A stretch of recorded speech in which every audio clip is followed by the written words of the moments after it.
할렐루야. 여러분은 어떨지 모르지만 여러분 다시 뵈서 반갑습니다. 아실란가 모르겠는데 제가 이 교회의 준 멤버 명려 교인입니다. 우리 김경도 목사님하고는 그렇게 얘기 된 사이입니다. 달라스에 교회 좀 소개해달라 그러면은 플라만드 교회가 탑 3에 들어갑니다. 감동이 없어요. 그렇게 얘기해도 지금 굉장히 올려준다고 지금 저는 하고 있는 중인데, 어쨌든 이렇게 다시 찬양하고 예배하고 또 말씀을 나눌 수 있어서 I'm happy this morning. 그런데 담임 목사님이 지금 성도님들 몇 분을 모시고 이스라엘 성지 학습 탐방을 가셨다는 이제 소식을 들었습니다. 아니, 가시려면 모든 교인들이 다 가시지. 제가 계산을 해보니까 많이 갔다 온 사람으로서 아마 월요일 날 출발해서 날짜 계산하면 이스라엘은 도는 방향이 비슷하게 정해져 있거든요. 그래서 지금쯤이면 아마 북쪽 갈릴리와 가이사라 빌립보는 이제 구경을 하고 예루살렘 쪽으로 내려가셨겠다, 그런 생각이 듭니다. 그래서 여러 가지 이유에서 못 가신 분 혹은 안 가신 분 여러분들을 다 모시고 제가 버추얼리 돈 안 드는 걸로 잠시 제가 엑스퍼트거든요, 그 부분에. 그래서 잠시 여러분을 이스라엘 성지 탐방으로 모시고 가겠습니다. 할렐루야. 예. 돈 안 든다 그러니까 좋아하시는 것 같은데. 그래서 일단 여러분을 갈릴리로 모시고 가겠습니다. 이 갈릴리는 이스라엘의 북쪽에 위치해 있습니다. 여러분 스크린에 보시다시피 예루살렘은 유다 땅 밑에 있고 중간에 옛날에는 사마리아가 있었고 그 북쪽에 이제 갈릴리 지역이 있고 그 갈릴리 지역의 중심에 딱 보면은 아름다운 호수 하나가 있습니다. 갈릴리 호수라고 얘기합니다. 밑에 있는 블랙 표시가 되어 있는 부분은 사해 바다가 되겠습니다. 이 갈릴리 호수는 미국에 사는 사람들이 생각할 때는 그렇게 큰 호수는 아니라고 할 수가 있습니다. 길이가 한 13마일, 그 다음에 폭이 한 8마일, 그리고 둘레가 한 33마일 정도 되니까 그렇게 큰 것은 아니에요. 그런데 그 당시에, 예수님 당시에 이 세상 넓은 거 구경하지 못하고 갈릴리에서 평생 살던 사람은 갈릴리 지역에서 가장 큰 호수니까 너무 호수가 커서 바다라고 불렀습니다. 그래서 성경에서 갈릴리 바다, 디베랴 바다, 게네사렛 바다 이렇게 부르는 그 모든 명칭은 다 갈릴리 호수를 지칭하는 명칭입니다. 이 갈릴리 호수 주변에 그 당시에 많은 이제 도시들과 동네들이 세워져 있었습니다. 보시면 가버나움도 있고 막달라, 여러분 막달라 마리아 그러니까 막달라가 first name, 마리아가 뭐 last name 뭐 그렇게 생각하시면 안 돼요. 막달라, 맥달라에서 온 마리아, 경상북도 예천에서 온 손상원 이런 식입니다. 그래서 막달라라는 지역이 또 있고 거기가 원래 피시 어장으로 장사가 어물전으로 유명한 곳이라서 예수님도 거기에 제자들과 여러 번 갔던 곳으로 알고 있습니다. 그 디베리아도 있고 뭐 이렇게 동네들이 쭉 도시들이 그 주변에 형성이 되어 있었습니다. 그 도시에 사는 사람들은 주로 이 갈릴리 호수에서 고기를 잡는 어부 출신이 많았고 그 주변에서 농사를 짓거나 이제 짐승을 키우는 그런 사람들이 대부분이었습니다. 그러니까 그들의 삶은 이 갈릴리 호수와 아주 밀접한 그런 관계가 있었습니다. 예수님께서 공중 사역을 하면서 가장 많은 시간을 이 갈릴리 지역에서 보냈습니다. 예수님이 태어난 게 아니라 자라신 나사렛은 여기에서 한 하루 종일 걸어가면 갈 수 있는 거리입니다. 그런데 예수님께서 저 북쪽에 있는 가브나움에 이제 정착을 하시고 이곳에서 주변에 있는 도시들과 동네들을 다니면서 말씀을 가르치고 천국에 대해서 선포하시고 또 기적을 행하시고 병자를 고치시면서 공중 사역을 아주 오랫동안, 그러니까 올해 그래도 1년 반 정도 맥시멈 그 정도 사역을 했던 지역이 되겠습니다. 따라서 그 갈릴리 주변에 있는 도시를 돌아다니면서 사역을 할 때 예수님과 제자들이 배를 타고 이 호수를 건너서 이동하는 경우들이 굉장히 많습니다. 그래서 성경에 보면은 갈릴리 호수 얘기가 많이 나오고 또 성경에 기록된 중요한 일들과 가르침과 산상보험과 뭐 여러 가지들이 갈릴리 호수 주변에서 혹은 호수 위에서 일어났던 사건인 것을 우리가 알게 됩니다. 따라서 예수님의 사역, 예수님의 가르침, 예수님이 행하신 모든 많은 일들이 이 갈릴리 호수와 아주 밀접한 관계가 있습니다. 그래서 오늘은 이 갈릴리 호수에서 생긴 사건 하나를 생각해 보려고 합니다.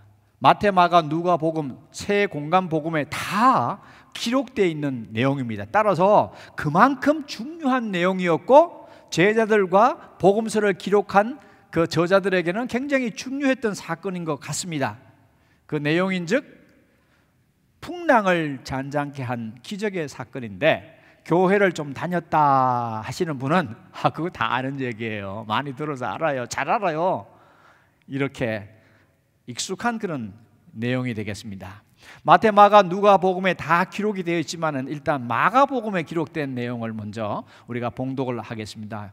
이게 영화 상영이 너무 빨리 되는 것 같은 느낌이 있습니다만은 조금 홀드해 주시고 스크린에 일단 말씀을 먼저 읽어야죠. 마가복음 좀 띄워주시면 더 좋고요.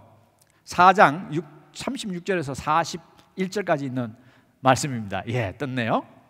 제가 성경 말씀을 읽습니다. 아마 여러분 성경 읽으실 때 일어서시는 걸 알고 있는데 오늘은 그냥 앉으셔도 되겠습니다. 그들이 무리를 떠나 예수를 배에 계신 그대로 모시고 가매 다른 배들도 함께 하더니 큰 광풍이 일어나며 물결이 배에 부딪혀 들어와 배에 가득하게 되었더라. 예수께서 배 뒤쪽 고물에서 베개를 베고 주무시더니 제자들이 깨우며 이르되 선생님이여 우리가 죽게 된 것을 돌보지 아니하시나이까 하니 예수께서 깨어 바람을 꾸짖으시며 바다들어 이르시되 잠잠하라 고요하라 Be silent, be quiet, be still 하시니 바람이 그치고 아주 잔잔하여 지더라. 이에 제자들에게 이르시되 어찌하여 이렇게 무서워하느냐? Why are you so afraid? 너희가 어찌 믿음이 없느냐 하시니 그들이 심히 두려워하여 서로 말하되 그가 누구이기에 바람과 바다도 순종하는가 하였더라. 이 사건의 전말이 앞뒤가 이렇습니다. 예수님과 제자들이 갈릴리 호수가에서 아마 마가달라 쪽에서 사역을 하신 것 같은데 바쁜 하루의 사역을 마치시고 이제 해가 질 무렵에 이 배를 타고 이제 호수를 가로질러서 이제 동쪽 반대편으로 주로 이방인들이 살던 곳으로 가게 됐습니다. 정확하게 어디로 갔느냐? 이 사건 뒤에 나오는 기록을 보면 대충 알 수가 있습니다. 이 사건 바로 뒤에 보면 요단강 동쪽에 있는 도시에서 군대 귀신 들린 사람을 고치고 사람에게서 쫓겨난 이 귀신들이 돼지들에게 들어가서 돼지 무리가 언덕 위를 미친 듯이 달려내려가서 호수에 다 빠져 죽는 그런 사건이 나와요. 근데 문제는 뭐냐면은 마태복음에는 그 도시 이름을 가다라라고 적었고 누가복음과 마가복음에는 거라사라고 되어 있어요. 그러면 예수님께서 그쪽으로 가셨는데 가다라로 갔느냐? 거라사로 갔느냐? 이제 문제가 생깁니다. 아마 성경 저자 중에 누구가 실수를 했든지 아니면 성경을 카피하는 필경사가 잘못했든지 둘 중에 하나일 텐데 마가는 남쪽 유다 예루살렘에서 태어나서 외국으로 많이 돈 그런 젊은 친구였고 누가는 이방인이니까 이스라엘 땅을 잘 모르는 사람이어서 제가 볼 때는 마태가 정확하게 기록을 한 것 같습니다. 아니면 성지순례를 가보지 않은 사람이 지역에 혼돈이 생겨가지고 카피하면서 잘못 카피해서 마가복음과 누가복음에는 그라사라고 적고 마태는 가다라라고 적었다고 생각하는데 어디가 맞습니까? 마태복음에 나오는 가다라가 맞습니다. 왜 그러냐면은 그라사는 동남쪽으로 한참 내려가는 디카폴리스 중에 하나인데 한참 내려가야 돼요. 수십 마일이 됩니다. 거기서 돼지가 수십 마일을 뛰어가지고 갈릴리 호수까지 와서 빠져 죽을 수는 없어요. 근데 가다라는 바로 지금 엔게비 바로 위쪽에 오른쪽에 동쪽에 있던 도시예요. 그리고 거기는 호숫가 쪽으로 언덕이 있어요. 그러니까 마태복음이나 마가복음이나 설명하는 그 장면이 그 정확하게 맞아 들어갑니다. 지금 성지순례 가신 분이 이거 제대로 배우고 올는지 모르겠어요. 나중에 뭐 꼭 물어보세요. 우리는 안 가고도 압니다. 그러고 예, 테스트 꼭 하세요. 모르실 거예요 분명히. 그럼 예수님께서 이제 배를 타고 동쪽으로 가셨는데 어떤 배를 탔느냐? 뭐 유람선 크루즈 배가 아닙니다. 모터가 달려있는 편안한 에어컨디션이 나오는 그런 배가 아니라 그 당시에 낚시꾼, 고기 잡는 사람들이 쓰던 고깃배입니다. 그렇게 크지 않습니다. 뭐 커야 12명에서 한 15명 정도 들어갈 수 있는 그런 고깃배이고, 이제 뭐 노를 젓기도 하고 이렇게 돛대를 올려가지고 바람을 이용해서 가는 배이기 때문에 이동 속도도 그렇게 빠르지 않습니다. 다행히 지금으로부터 2000여 년 전에 예수님 당시에 사용되었던 고깃배가 단 하나가 발견되어서 보존되어 있습니다. 2000년 된 배입니다. 이 배를 지저스 보트라고 그렇게 부릅니다. 구글 가셔서 지저스 보트 그러고 한번 쳐보세요. 아까 뭐 사진 다 지나가고 지금 잘 띄워주셨네요. 아까 그 그림에 아름답게 보이던 장면 있지 않습니까? 그것도 나중에 한번 보여주세요. 이게 지금 버추얼 투어니까 그 호숫가의 바로 옆에 지금 게노사 키부츠 박물관이 있는데 거기에 이 배가 보관이 되어 있습니다. 1986년도에 이스라엘에 큰 가뭄이 생겨서 비가 오지 않아서 이 호수의 수면이 엄청 내려가게 됐습니다. 많이 내려가다 보니까 밑에 그 땅이 이렇게 드러나기 시작했어요.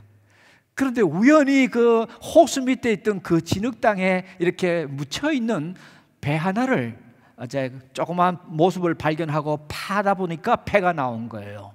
이게 그 당시에는 세계적으로 상당한 뉴스거리였고 익사이딩하는 그런 발견이었습니다. 그것을 진짜 기가 막히게 끌어내가지고 지금 보관을 하고 있는데 길이가 27피트니까 8.2m 정도 되고 넓이가 7.5피트, 2.3m, 이제 2.3에다가 이제 8.2 정도 미터 되는 겁니다. 12명에서 한 15명 정도 탈 수 있는 티피컬한 예수님 당시에 사용하던 예수님이 자주 타고 가실 수 있던 그런 배가 유일하게 딱 하나가 남아 있습니다.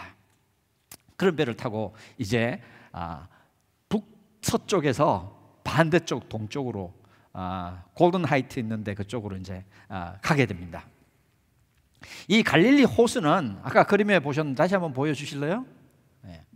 그거 말고 이제 갈릴리 호수 유명한 사진사가 찍은 갈릴리 호수로 뒤로 가셔서 그림을 좀 보여주세요. 그거 다음에 나왔던데. 예. 이건 이제 제가 찍은 건 아니고 이거는 조금 더 공중에서 찍은 거니까 제 건 아니고요. 그거 말고 다른 것도 있는데요. 예, 저건 제가 찍은 겁니다. 작년 3월달에 찍었으니까 좀 프레시한 거예요.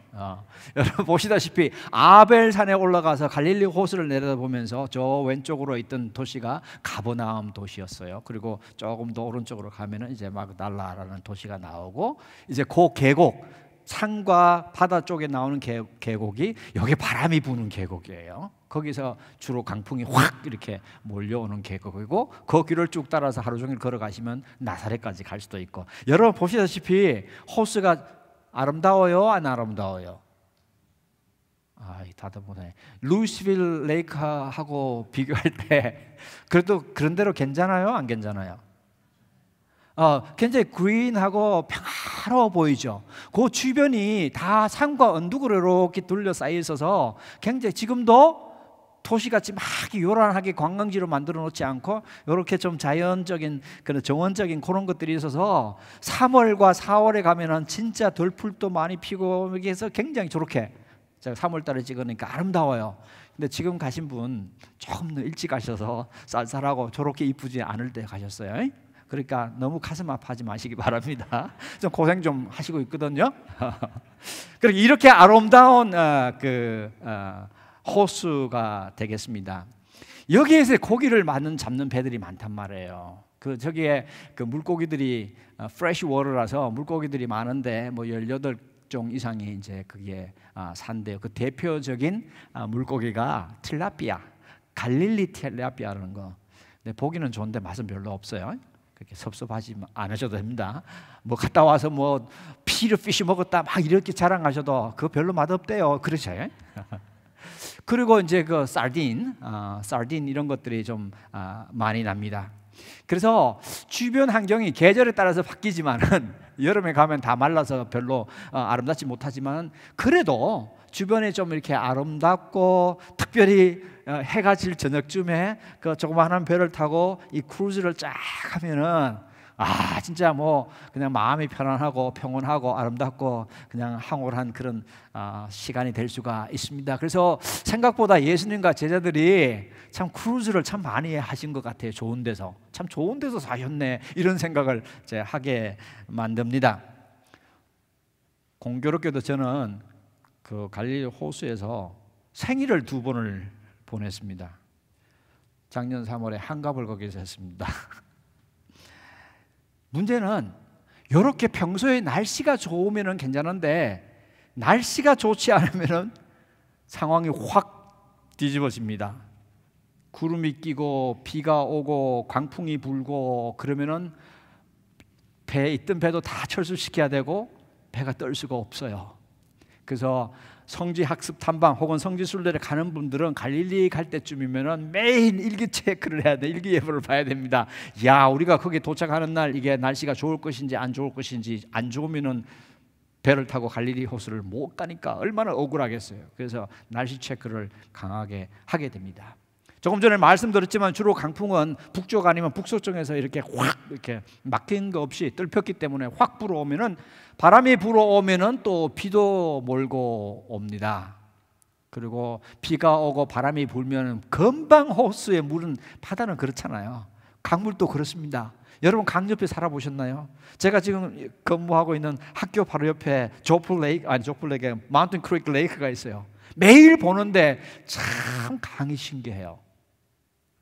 저는 옛날에 여자 마음은 저 호수 같다 그렇게 얘기해서 잔잔하고 예쁘고 아름다워서 그렇게 얘기하는 줄 알았어요. 근데 그게 아니더라고요. 계속 변해요. 수시로 변해요. 아침에 다르고 저녁에 다르고 날씨에 따라서 야, 이 호수 물이 이 파도와 분위기가 그렇게 변할 수 없어요. 잔잔하고 햇살이 있고 항원이 질 때는 정말로 호수에 리플렉션 돼서 너무너무 반짝반짝 이쁜데, 날씨가 안 좋을 때는 호수가 그렇게 살벌할 수가 없어요. 그래서 여자 마음이 그래서 호수라 그러는구나 그때 알았습니다만은, 이게 농담인데 안 아시시네. 지금 제 아내가 여기 있거든요. 집에 가서 혼날지도 모르는데. 네. 이렇게 갑자기 이제 그 광풍이 불고 이제 그 파도가 치면은 그 배가 위험할 수 있습니다. 그 당시에는 미리 일기예보가 없잖아요. 갑자기 불어오면 이거 어떻게 아는 겁니까? 빨리 서둘러서 육지로 나가야 되죠. 예수님과 예수님의 제자들이 아마 저녁 시간에 사역이 끝나고 반대쪽으로 가서 쉬시려고, 이쪽에는 사람이 하도 따라다니니까 집에 들어가서 집까지 찾아오니까 쉴 시간, 밥 먹을 시간, 잠잘 시간도 없잖아요. 그럼 유일하게 쉬기 위해서는 유대인들이 별로 없는 반대쪽을 가가지고 거기서 쉴 수 있는 거거든요. 그러니까 아마 저녁 시간에 좀 쉬려고 건너서 반대쪽으로 피해서 간 것 같아요. 근데 갈 때는 날씨가 괜찮았으니까 기분 좋게 이렇게 휴식하면서, 예수님은 너무 피곤하셔서 뒤쪽에 가서 벽에 베고 이렇게 또 주무시고 그렇게 즐겁게 크루즈를 하고 있는 가운데인데, 갑자기 돌풍이 불고 바람이 일고 비가 쏟아지기 시작하면서 파도가 일어서 이 파도가 배를 치고 비가 물속으로 들어오고 그러면서 배가 흔들리기 시작하니까 제자들이 갑자기 비상상태가 된 거죠. 여러분, 이 제자들이 다 이 갈릴리 출신들입니다. 여기서 자랐어요. 맨날 나가서 고기 잡던 어부들입니다. 그래서 이런 경험을 많이 한 사람들입니다. 그러니까 빠르게 대처를 했겠죠. 배의 중심을 잡고 버켓으로 물을 퍼내고 막 이렇게 열심히 제자들이 응급 대처를 했을 겁니다. 그런데 이게 심각해요. 평소보다 훨씬 더 심각한 상황이라서 배에 물이 막 차오르기 시작해서 조금만 이 상태로 더 가면은 배가 뒤집어질 수도 있고, 적잖아요, 좁잖아요, 2m밖에 안 되는 저 좁은 배잖아요. 그렇게 뒤집어질 수도 있고 이제 침몰할 수 있는 그런 위기 상황에 놓였습니다. 그래서 제자들은 정신없이 대처를 하고 있는데 가만히 보니까 뒤에서 이 와중에 코 고르고 주무시는 분이 계시단 말이에요. 예수님이 뒤에 고물에, 단어가 잘 어렵죠. 고물이 아니라 배 뒤쪽을 끝을 고물이라고 한대요. 그쪽에서 벽에까지 벼고 이게 주무시고 계시는 겁니다. 제가 생각해도 그 상황이 이해가 안 돼요. 이게 여러분 이해가 됩니까? 이 비상 상황에, 이런 상황 속에서 어떻게 그렇게 주무실 수가 있을까? 나도 하루 저녁이라도 그렇게 푹 좀 잤으면 좋겠어요. 근데 어떻게 주무실 수가 있을까? 참 이해가 안 되는데 제자들도 이해가 안 됐겠죠. 그래서 제자들이 예수님이 주무시는 걸 보고 이렇게, 우리 성경에 보니까 말합니다. 선생님이시여, 우리가 죽게 된 것을 돌보지 아니하시나이까? 이 성경이 너무 점잖게 번역을 했어요. 너무 공손하게 질문을 해요. 지금 이렇게 공손하게 질문할 그런 상황입니까 지금? 이거는 공손하게 점잖하게 예수님께 가서 두 손 모으고 선생님이시여 이렇게 주무셔도 되겠습니까? 이렇게 물어보는 그게 상황이 아니에요. 지금 엄청 당황해서 불만과 원망 섞인 목소리로 얘기한 것 같습니다. 제가 의역을 내서 번역을 하면은, Today's Korean Translation을 하면은, 선생님, 아니 지금 뭐 하십니까? 우리가 다 죽게 생겼는데 태연하게 이렇게 잠만 주무시고 계십니까? 지금 잠이 옵니까? 우리가 다 죽어도 상관없습니까? 빨리 일어나서 뭐 좀 해보세요. 좀 도우세요. 그렇게 얘기했던 것 같습니다. 문자 그대로 Does it not matter to you if we all die? You don't care that we all die. 그 한마디예요. 예수님이 일어나셔서 그럼 버켓을 들고 물을 같이 열심히 퍼내야 될 거 아니에요. 근데 퍼내지 않으시고 딱 서서 바람 불어오는 바람을 향해서, 파도 치는 바다를 향해서 잠잠하라, 고요하라, Be silent, Be still.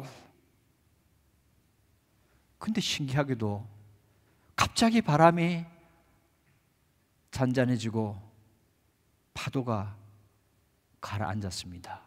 기적이 일어났습니다. 성경 읽다 보면은 우리의 이성의 한계를 넘어서는 사건들이 많이 있습니다. 그렇죠? 성경에만 나오는 얘기지, 이렇게 생각드는 부분들이 많이 있습니다. 그게 특별히 기적이 그렇습니다. 내 삶 속에서, 내 생활 속에서 경험해보지 못한 그런 엄청난 기적들이 성경에 기록되어 있으니까 성경에만 나오는 이야기로 여겨질 때가 있습니다. 예수님께서 많은 기적을 행하셨습니다. 대부분의 기적을 이 갈릴리 주변에서 사역할 때, 공중 사역을 할 때 이루어졌습니다. 그 기적을 세 종류로 분류를 할 수 있습니다. 첫 번째는 각종 병자를 고치는 기적입니다. 소경이나 다리 아픈 사람이나 혈류변자나 뭐 그냥 이게 아픈 사람을 고치는 그런 기적입니다. 이 기적 속에서는 예수님의 긍휼의 마음이 보여집니다. 저는 사람, 아픈 사람, 눈먼 사람, 힘든 사람을 볼 때 예수님의 긍휼의 마음이 있기 때문에 의사는 환자에게 필요하다, 인자가 온 것은 이 사람들을 위해서 왔다고 생각하기 때문에 치료하는 그런 기적이 있습니다. 두 번째는 귀신을 쫓아내는 기적이 많이 언급되어 있습니다. 그 당시 사람들은 영의 지배를 받고 있었다고 다 믿었습니다. 악한 영이 있고 좋은 영이 있는데 이 악한 영의 지배를 받고 또 귀신에 들면은 정신을 잃어버리고 이상한 행동을 하는 정상적이지 못한 그런 사람들이 많이 있었습니다. 예수님께서 귀신을 쫓는 기적을 행할 때는 이런 영의 세계, 악한 악한 영을 지배할 수 있고 다스릴 수 있다는 예수님의 파워와 권능을 보여주는 기적들입니다. 그리고 세 번째 기적은 자연에 행한 기적입니다. 자연의 법칙을 초월하고 깨뜨리는 기적들입니다. 물을 포도주로 바꾸는 기적, 물 위를 걸어갔다는 기적, 보리떡 5개와 물고기 2마리로 5,000명을 먹였다는 기적, 죽은 사람을 살렸다는 기적, 그리고 오늘 우리가 얘기하고 있는 바람을 잔잔하게 하고 파도를 잔잔하게 했다는 그런 기적입니다. 초자연적인 기적들입니다. 이것은 예수님의 신성을 얘기합니다. 예수님은 단순히 한 인간이 아니라 하나님의 자녀이며 아들이며 하나님과 동등되며 창조주이시며 온 세계를 다스리시는 만물의 머리 되신 하나님의 능력을 가지신 예수 그리스도의 신성을 나타내는, 자연을 초월하는 기적은 예수님의 신성을 보여주는 것입니다. 예수님께서 이 기적을 행하고 난 뒤에 제자들은 이제 안도의 숨을 쉬었습니다. 파도도 잔잔해지고 이제 정상적인 모든 걸로 돌아왔습니다. 그때 예수님께서 제자들을 꾸짖습니다. 왜 두려워하느냐? Why are you afraid? 왜 믿음이 없느냐? 제자들은 예수님과 시간을 제법 많이 보냈습니다. 예수님의 가르침을 직접 들었습니다. 그리고 예수님께서 행하는 기적을 많이 보아왔습니다. 그런데도 불구하고 아직 제자들은 예수님이 정말로 어떠한 분인지, 어떠한 일을 할 수 있는지를 아직 확신하지 못하고 제대로 알지 못했던 것 같습니다. 믿음이 있는 것 같은데 막상 믿음이 나타나야 될 때 믿음이 없는 자 같이 행동을 한 겁니다. 여러분, 우리도 가만 보면은요, 모든 것이 편안하고 잘 되고 안전할 때는 신앙생활 하는 것이 쉽습니다. 안정된 직장을 가지고 있어서 주일마다 쉬는 사람 신앙생활 하기 쉬워요. 건강에 있어서 교회 나올 수 있는 사람 신앙생활 하기 쉬워요. 봉사하기도 쉬워요. 모든 축복을 많이 받았을 때는 항상 웃으면서 믿음 생활 잘하고 찬양 잘하고 잘 섬기고 교회 봉사하고 헌금도 하고 잘할 수 있어요. 편안할 때는 그 사람이 굉장히 신앙이 있는 것 같고 신앙생활 잘한 것 같고 은혜에 충만해서 감사하는 생활을 하는 것 같은데, 막상 어느 날 예상치 못한 엄청난 바람이 일고 엄청난 풍랑이 일고 파도가 일고 삶의 배가 흔들리는 그런 경험을 하게 되면은 이상하게 믿음이 나타나야 되는 그 순간에 오히려 믿음이 없는 행동을 할 때가 있습니다. 오히려 시험에 들고 오히려 하나님을 원망하고 기도하지 못하고 교회 나오지 않고 문제 해결되면 그때 떳떳하게 교회 나갈게요. 지금 창피해서 못 나가요. 어려워서 못 나가요. 힘들어서 못 나가요. 오히려 신앙이 나타나야 될 그 부분에서 풍랑을 만나면은 오히려 두려워하고 신앙이 없는 모습으로 우리도 갈 때가 종종 있습니다. 오늘 이 사건을 경험한 제자들이 놀랐습니다. 아니, 이분이 어떤 분이시길래 감히 바람과 바다조차 순종을 하느냐? 이런 고백과 반응 속에는 이 예수님이란 분이 우리가 지금 1년 반 같이 있었지만 이게 보통 분이 아니시구나, 하나님이 누구신지를 조금씩 알아가는, 깨달아가는, 믿음을 키워가는 그런 계기가 되었던 것 같습니다. 우리는 바닷가에 살지 않습니다. 바다하고 너무 멀어서 신선한 해도 못 먹지만은, 그렇지만 풍랑 때문에 염려해야 되는 그런 상황은 아닙니다. 갤버스턴, 휴스턴만 살아도 상황이 좀 다르죠. 실제적인 풍랑과 파선의 위험은 없지만은 우리가 삶을 살아가면서 크고 작은 예상치 못한 다양한 삶의 풍랑들은 만납니다. 어디서 불어오는지도 모르는 바람이 불어와서 내 몸을 차갑게 만들고 힘들게 만들고 내 삶의 배를 흔들어 놓는 경우들이 종종 있습니다. 모양도 다르고 종류도 다르고 규모도 다르지만은 어떨 때는 내 배가 심하게 흔들려서 어지럽고 파선이 위험을 느끼고 그래서 당황하고 당혹하고 염려하는 그런 순간들이 인생의 항해를 하다 보면은 꼭 생깁니다. 지금 우리가 살고 있는 이 세상을 큰 우주에 떠 있는 배라고 생각한다면은 이 배가 진짜 큰 풍랑을 만났습니다. 엄청난 파도를 헤치고 나갑니다. 엄청 흔들려서 뒤집히려고 합니다. 정말로 힘든 상황입니다. 지난 3년 우리는 그런 풍랑 속에서, 팬데믹이라는 풍파 속에서, 풍랑 속에서 짠물을 마시면서 허덕이면서 살아왔습니다. 얼마나 많은 사람이 그 풍랑에 빠져 죽었는지 우리는 아직 계산도 못합니다. 그 후유증이 어디까지 갈지 아직 예측도 못합니다. 겨우 이제 포스트 팬데믹이라고 얘기하면서 정상적인 삶을 살려고 노력하지만은 우리 삶과 우리 몸과 건강과 정신에는 말할 수 없는 상처를 입은 상태입니다. 후유증이 어디까지 갈지 아무도 모릅니다. 이렇게 너무나 힘들게 3년을 살아왔는데, 아직도 살아가야 되는데, 너무나 세상이 흔들리고 어려운데, 그래서 세상이 다 변해버렸고 우리가 알지 못하는 세상이 되었고, 지금도 우리가 따라갈 수 없을 만큼 빠르게 변화돼서 불안한데 우크라이나는 전쟁이 계속되고 있습니다. 이번 주 24일이면은 딱 1년이 됩니다. 정확하게 몇 명이 죽었는지 계산도 안 됩니다. 소련군이 13만 명, 우크라이나 사람이 13만 명이 죽었다. 수십만 명이 이미 죽었다고 얘기합니다. 몇 명이 다쳤는지는 알 수가 없습니다. 몇백만의 사람들이 난민이 되어서 흩어지고 전쟁의 폐해 속에서 지금 허덕이면서 추운 겨울을 보내고 있는 상황입니다. 이 지구라는 배의 한 구석에 엄청난 구멍이 생겼습니다. 아픕니다.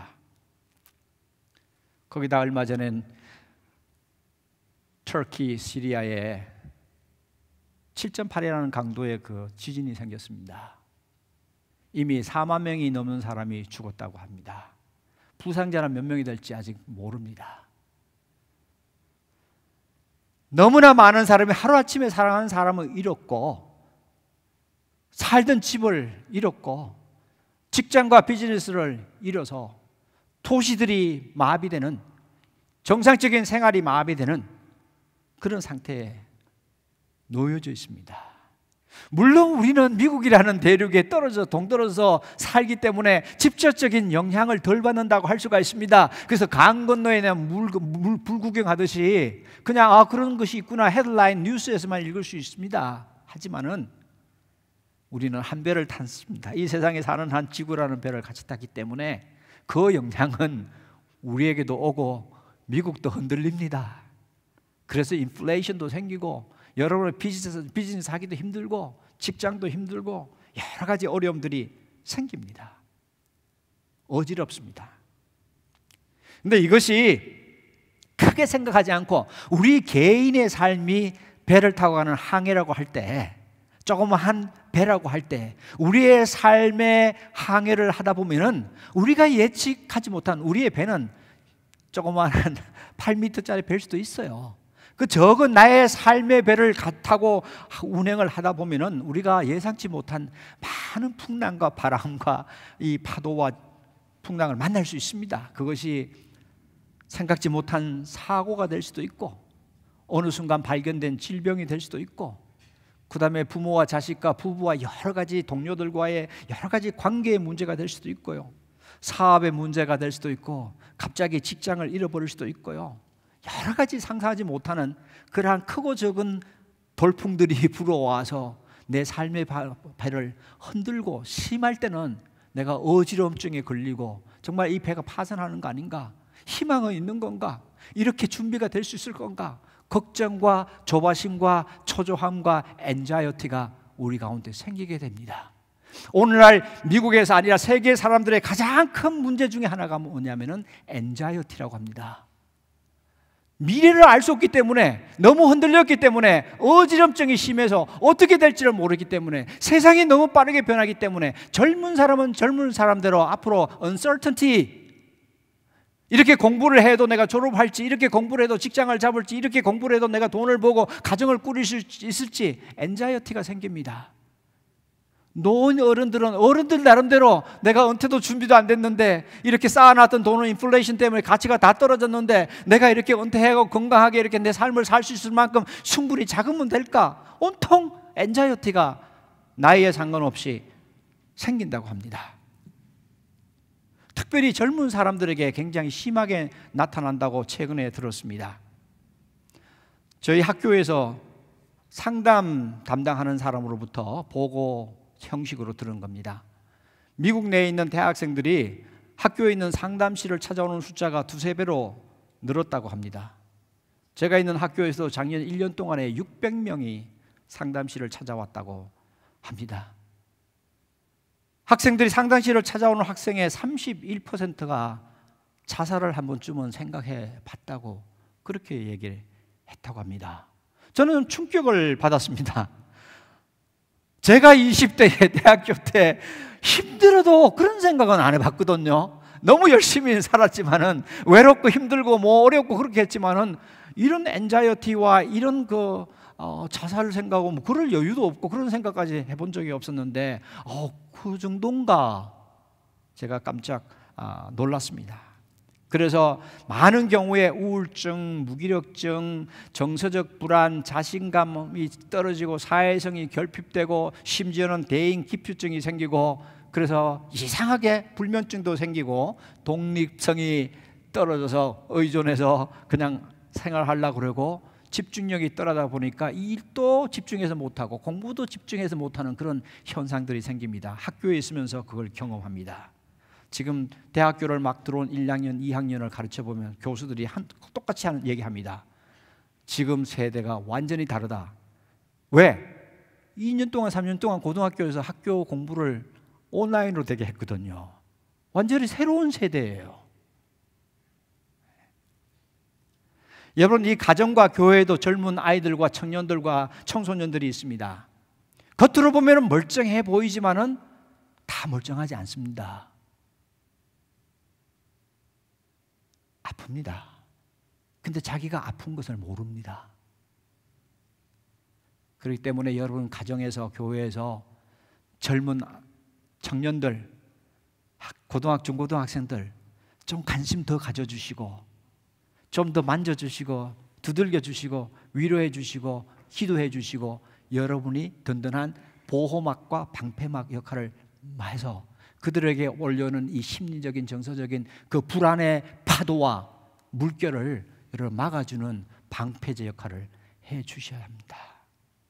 성도님들 가운데서 다양합니다.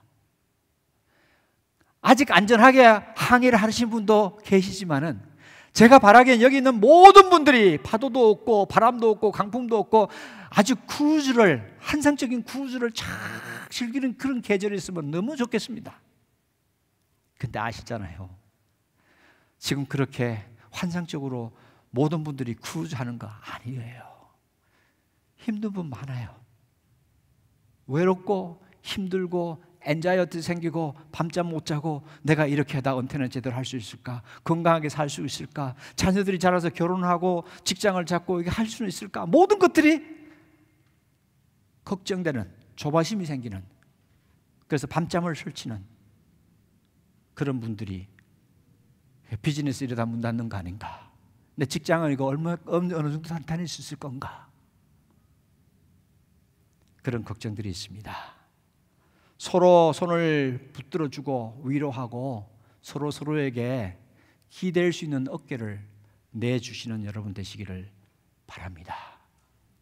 우리 삶의 풍랑을 만났을 때 믿는 사람으로서 어떻게 해야 합니까? 오늘 제자들은 그렇게 행동하는 것이 아니라 믿음이 있는 것 같은데 풍랑을 만나면 믿음이 없는 사람 같이 그렇게 행동해서 예수님께서 책망하는 그런 사람이 되지 말고 적은 풍랑이든 큰 풍랑이든 예상을 했던 풍랑이든 예상하지 못했던 풍랑은 바람은 있게 있습니다. 그럴 때 믿음이 있는 사람이라면 기억할 건 이 가운데 내 삶 가운데 이 순간에 이 환경 속에 내 삶의 배 속에 예수님이 늘 함께 하신다는 임마누엘 예수님의 믿음을 잊어버려서는 안 됩니다. He is with you. 나와 함께 하시는 임마누엘 예수님을 기억하시고 그냥 두지 마시고 예수님을 흔들어 깨우세요. 주님, 정말 힘듭니다. 배가 흔들립니다. 어지럽습니다. 어떻게 될지 모르겠습니다. Lord, have mercy. Help me. Wake up and help me. 그게 기도입니다. 그게 예수님을 믿는 믿음입니다. 예수님이 개입하면은 이 문제도 해결해 주실 수 있다는 그 믿음이 믿음이에요.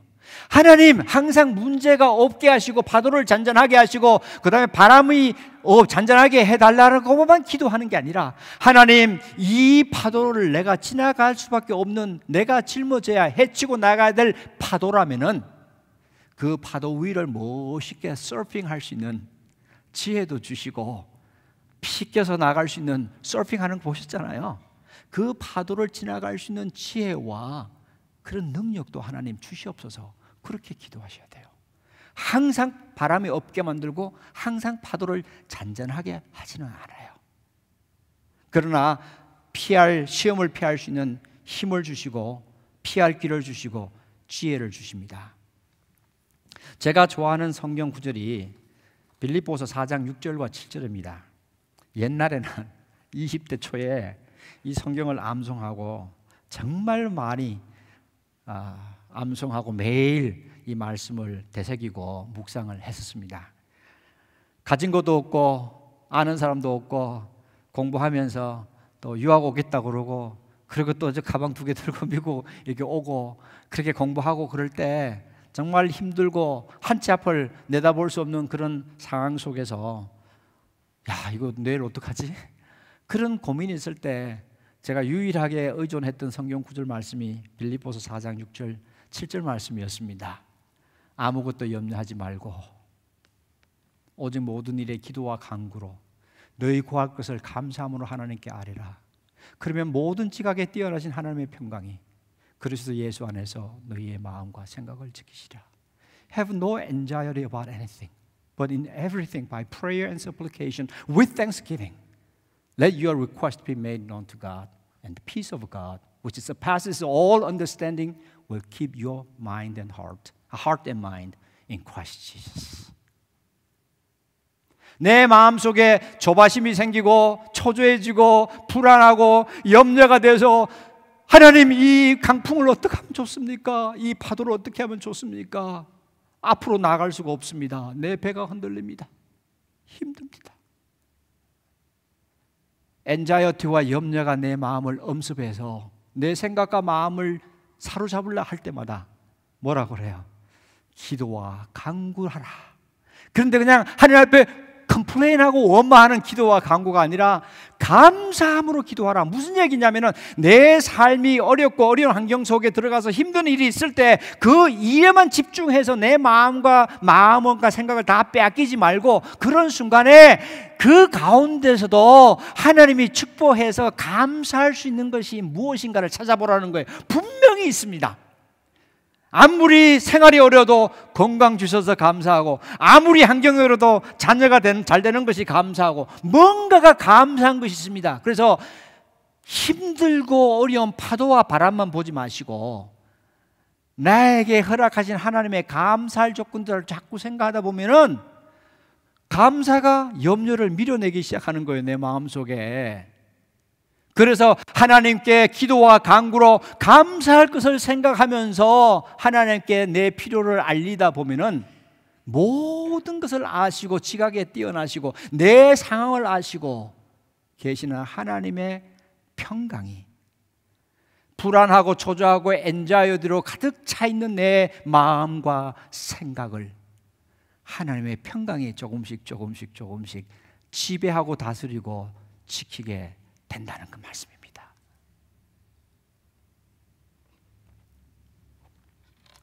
세월이 지나면서요, 생활이 좀 더 안정되고 옛날같이 힘들지 않고 편안하게 되고 그러다 보니까 어느 순간부터인지 이 성경 구절을 별로 암송을 안 하고 있더라고요, 제가. 왜?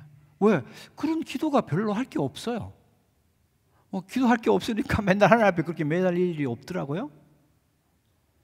야, 사람이 참 간사하구나. 근데 최근 몇 년간 세상이 뒤잡히면서 그 바람 속에 저도 들어갔다 나갔다 하면서 짠물도 좀 마셔보기도 하면서 그 변화에 맞추어 가면서 뭐 학교도 옮겨가면서 그런 과정을 지나면서 이 말씀을 다시 한번 끄집어내기 시작했습니다. 오늘 말씀을 준비하면서도 몇 차례 제 머릿속에서 이 말씀을 암송하게 됐습니다.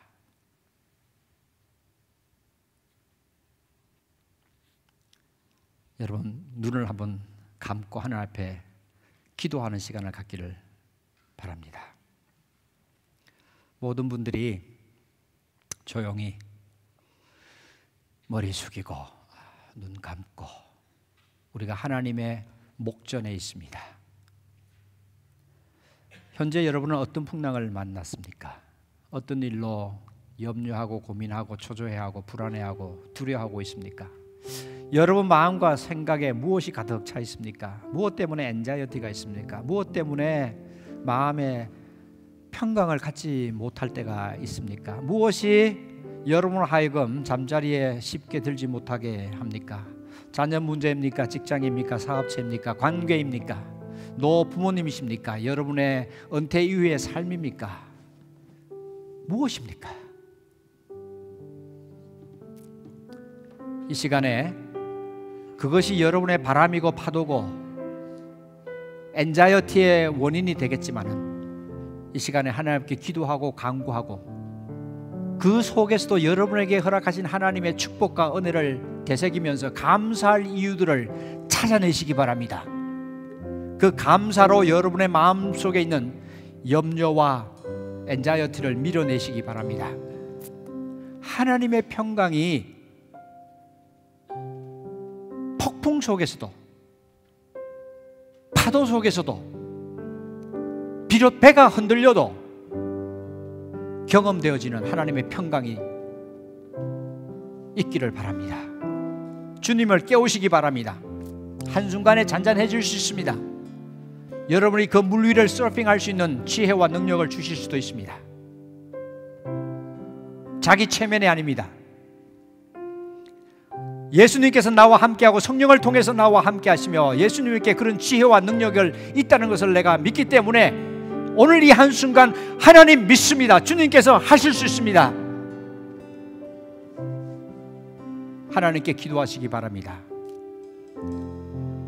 가슴에 손을 얹어도 좋고 손을 앞으로 뻗쳐도 좋습니다. 바람을 보시기 바랍니다. 여러분의 삶의 파도를 직시하시기 바랍니다. 그리고 조용히 예수님의 이름으로 기도하는 마음으로 외치시기 바랍니다. 너 바람아, 잠잠할지어다. 너 파도야, I'm not afraid of you. 내가 예수님의 이름으로 너에게 명한다. Be quiet, be calm, be silent. 고요할지어다.